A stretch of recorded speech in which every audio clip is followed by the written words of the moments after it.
চামগুৰিৰ দুই শিক্ষক দম্পতীৰ পুত্ৰই উজ্বলালে গাঁৱৰ নাম। চামগুৰিৰ সংখ্যালঘু অধ্যুষিত ভিতৰুৱা এখন গাঁও। এই গেৰুৱামুখ গাঁওখনত এতিয়া আনন্দময় পৰিৱেশে বিৰাজ কৰিছে। গাঁওখনৰ শিক্ষক আব্দুল মজিদ আৰু শিক্ষয়িত্ৰী আনোৱাৰা বেগমৰ পুত্ৰ ৱাহিদুজ্জামানে সদ্যঘোষিত APSC পৰীক্ষাত 19 সংখ্যক স্থান লাভেৰে ACS হ'ল, যাৰ বাবে এতিয়া পিতৃ মাতৃৰ লগতে সমগ্ৰ গাঁওবাসীৰ মাজত সীমাহীন আনন্দ। ইফালে একেখন গাঁৱৰে শিক্ষক ৰফিকুল ইছলাম আৰু শিক্ষয়িত্ৰী ৰৌছনাৰা বেগমৰ পুত্ৰ মাছুদ ৰাজাই APSCত 122 সংখ্যক স্থান লাভেৰে এছিষ্টেণ্ট একাউণ্ট অফিচাৰ পদৰ বাবে নিৰ্বাচিত হোৱাত ঘৰখনৰ লগত গাঁওখনৰো খুবেই আনন্দ। দেশে স্বাধীনতা লাভ কৰাৰ পাছত প্ৰথমবাৰৰ বাবে গেৰুৱামুখ গাঁৱত একেলগে দুজন ছাত্ৰৰ এই বিৰল সফলতাক লৈ সকলোৰে মনত আনন্দ।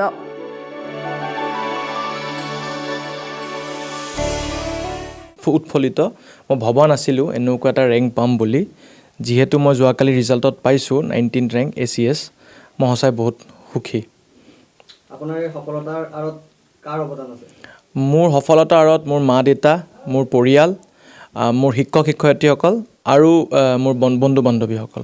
উঠি অহা যুৱ প্ৰজন্মক আপুনি কি আহ্বান জনাব? সিহঁতক এটাই ক'ম, যদি তোমাৰ যিটো সপোন আছে সপোনক বিশ্বাস কৰা, পাৰিবা, কষ্ট কৰি যোৱা, পাৰিবা। আপুনি ক'ৰবাত কোচিং লৈছিল নেকি? হয়, মই কোচিং কৰিছিলোঁ, দিল্লীত কৰিছিলোঁ UPSC কাৰণে, আৰু তাৰপিছত মই APSC দিছোঁ ফাৰ্ষ্ট টাইম এবাৰ। ফাৰ্ষ্ট এটেম্পটত 19 ৰেংক পাইছোঁ। আপোনাৰ নাম? মোৰ নাম ৱাহিদুজ্জামান। মই মোৰ ল'ৰাৰ ৰেংক 19 অহাৰ কাৰণে ACSত মই নতুন আনন্দিত হৈছোঁ। কঠোৰ পৰিশ্ৰম কৰিছে, পৰিশ্ৰমৰ ফল আল্লাই দিছে। যিহেতু সংখ্যালঘু অধ্যুষিত এটা অঞ্চল আৰু বহুত পিছপৰা অঞ্চল, এই অঞ্চলটোত দুজনকৈ আপোনাৰ সুখ্যাতিৰে সাফল্য অৰ্জন কৰিব পাৰিছে। হয়, মোৰ খুব ভাল লাগিছে। এই অঞ্চলত এটা আনন্দৰ বন্যা বৈছে। যোৱা ৰাতিৰ পৰা এতিয়ালৈকে মানুহ মোৰ ঘৰত নিচিকাকৈ আহি আছে। মই খুব নতুন আনন্দিত হৈছোঁ। কষ্ট কৰিলে যে কষ্টৰ ফল মিঠা, এইটো মোৰ ল'ৰাটোৱে দেখুৱাইছে। যিহেতু দেখা গৈছে ইয়াক আপোনাৰ আনন্দৰ চকুলো গৈছে, আপোনাৰ ল'ৰাই শিক্ষাৰ ক্ষেত্ৰত আপুনি কেনেকুৱা ধৰণে অৰিহণা যোগাইছিল আপোনাৰ সন্তানটিক? মই এজন শিক্ষক, মই গেৰুৱাটী হাইস্কুলৰ সহকাৰী শিক্ষক। মই কোনোদিনেই ছাত্ৰক ফাঁকি দি পোৱা নাই। সময়মতে ক্লাছত যাওঁ, ল'ৰা ছোৱালীক যিখিনি বুজ দিব লাগে দিছোঁ। মোৰ ল'ৰাটোকো ঘৰত আহি পেলাই কৈছোঁ যে time will bring you reward. সময়ে তোমালোকক পুৰস্কাৰ আনি দিব, তোমালোকে মাত্ৰ চেষ্টা কৰি যোৱা। আৰু মোৰ ল'ৰাটোৱে দিন ৰাতি খুব পৰিশ্ৰম কৰিছে আৰু তাৰ ফল আজি পাইছোঁ। খুব আনন্দ লাগিছে। মই বৰ আনন্দ পাইছোঁ। আজি ৰাতিৰ পৰা আমি ইমানেই প্ৰফুল্ল, মই ভাষাৰে ক'ব পৰা নাই। মনত কিমান মাৰ ঘৰত কিমান মানুহৰ উলাহ, সেইটোত মই যিমান কষ্ট কৰিছোঁ সেই কষ্টৰ ফল আজি পালে, সেইটোৰ কাৰণে আমি বহুত আনন্দিত, বহুত সুখী।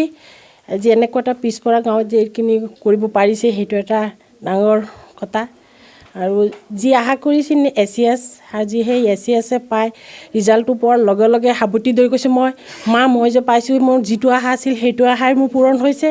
তাৰ আইতাক ধৰি সাৱটি ধৰি কৈছে, সেইটোৰ কাৰণে বৰ মই আনন্দিত হৈছোঁ, মানে আৰু ভাষাৰে মই প্ৰকাশ কৰিব নোৱাৰিম। শিক্ষাৰ ক্ষেত্ৰত আপোনাৰ সন্তানটিক আপুনি কেনেকুৱা ধৰণে দৃষ্টি নিক্ষেপ কৰিছিলে? আমাৰ ল'ৰা কেনেকৈ যে কোনোবা ল'ৰা ছোৱালীকে মানে পঢ়াই এইটো মই এদিনো মই কোৱা নাই।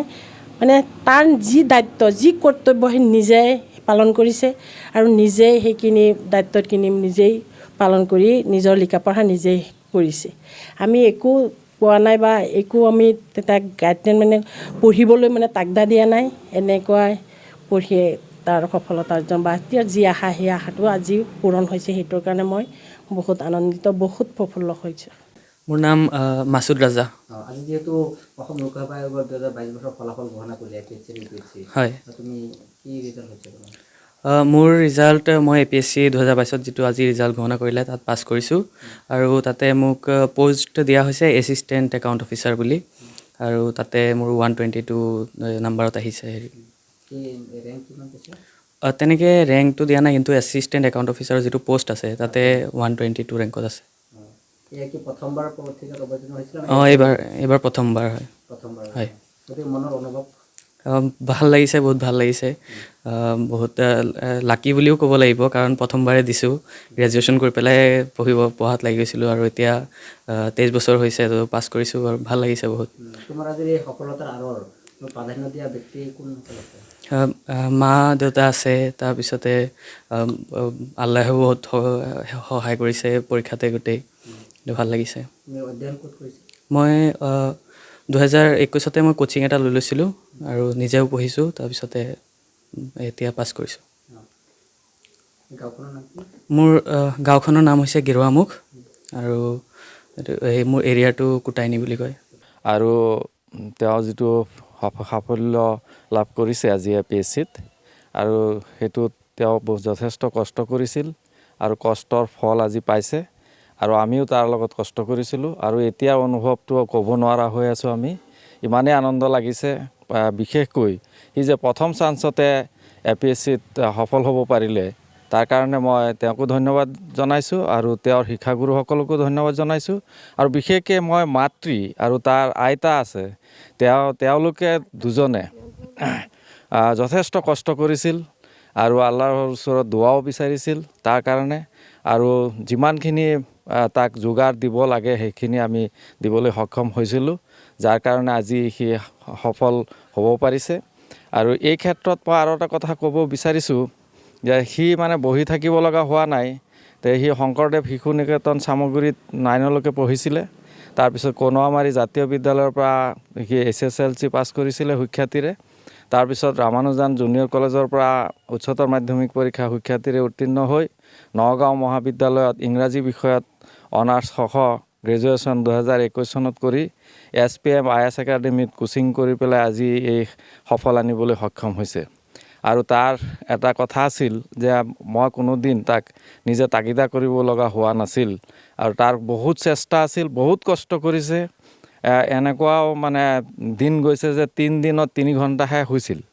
গতিকে মই এটা কথা কওঁ যে আমাৰ সমাজৰ যিসকল নিবনুৱা ছাত্ৰ ছাত্ৰী আছে, কোনেও এইটো ভাবিব নালাগে যে চেষ্টা কৰিলে ফল পোৱা নাযাব। চেষ্টা কৰিলে সকলো ক্ষেত্ৰতে ফল পোৱা যায়, মাত্ৰ লাগিব ইচ্ছা আৰু একাগ্ৰতা আৰু নিজৰ ধ্যান ধাৰণাটো কেন্দ্ৰীভূত কৰিব লাগিব, যিটো কৰ্ম কৰিবলৈ বিচাৰিছে। অভিভাৱক হিচাপে আপুনি আপোনাৰ সন্তানটিক কেনেধৰণে অৰিহণা যোগাইছিল? মই মানসিকভাৱে, শাৰীৰিকভাৱে, আৰ্থিকভাৱে সকলো ধৰণে মই তেওঁক সহায় কৰিছিলোঁ আৰু কোনোদিনেই এইটো ভাবিবলৈ দিয়া নাছিলোঁ যে তুমি দুৰ্বল। মই সদায় সাহস যোগাইছিলোঁ আমি দুইজনে আৰু কৈছিলোঁ যে তুমি পাবা। কালিলৈকে মই কৈছিলোঁ তুমি পাবা।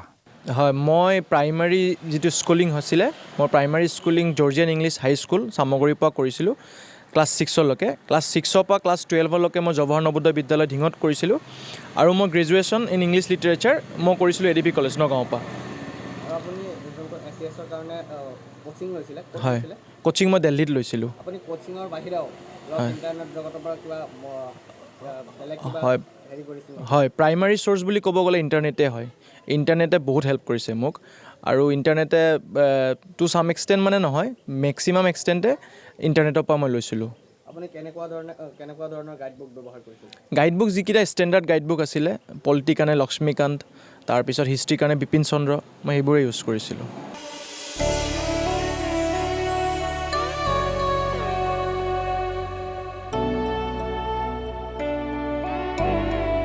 News desk report, Democratic Assam.